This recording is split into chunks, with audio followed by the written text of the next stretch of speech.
Ayan mga kabarangay, magluluto tayo na napakasarap na best ensaladang puso or kilawing puso mga idol. Napakadali, napakasimple pero napakasarap. Higit sa lahat, masustansya. Ayan.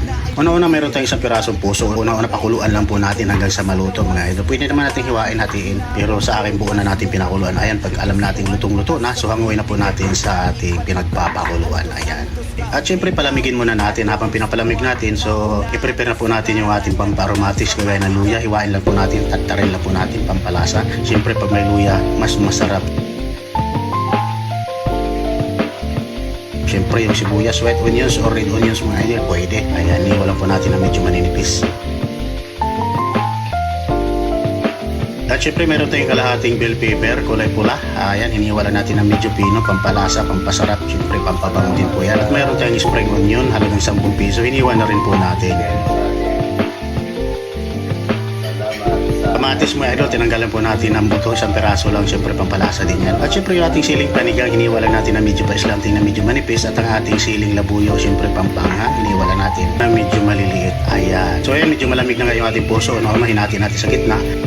Ayan, binawasan pa natin na medyo matigas at tinanggalan natin yung pinakagitna, pinakasubok niya. At pwede naman kahit hindi mo natanggalan, na sa inyo na po yan, diskarte na po yan. Tsaka natin hiniwa ng medyo maninipis at tsaka natin pipigaan ngayon mga idol. Pigaan po natin para mawala ang kanyang feel, para medyo mapait at syempre para manood na rin yung kanyang lasa mamaya pag nilagay natin yung kanyang gata.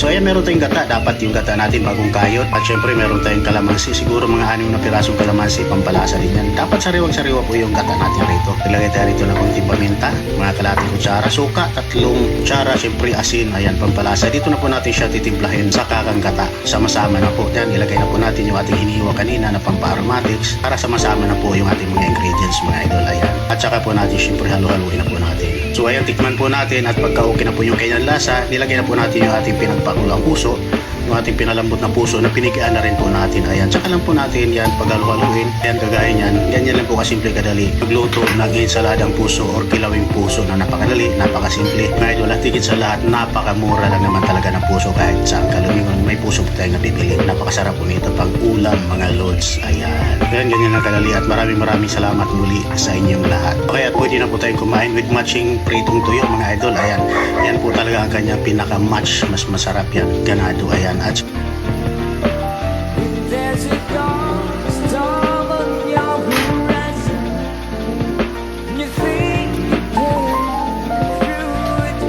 siyempre, at sa mga gusto nga palang umorder ng ating bagnet bagong at ang ating suka rapsa, mamaya ilagay po natin yung link sa comment section. Link po ng Shopee. Salamat.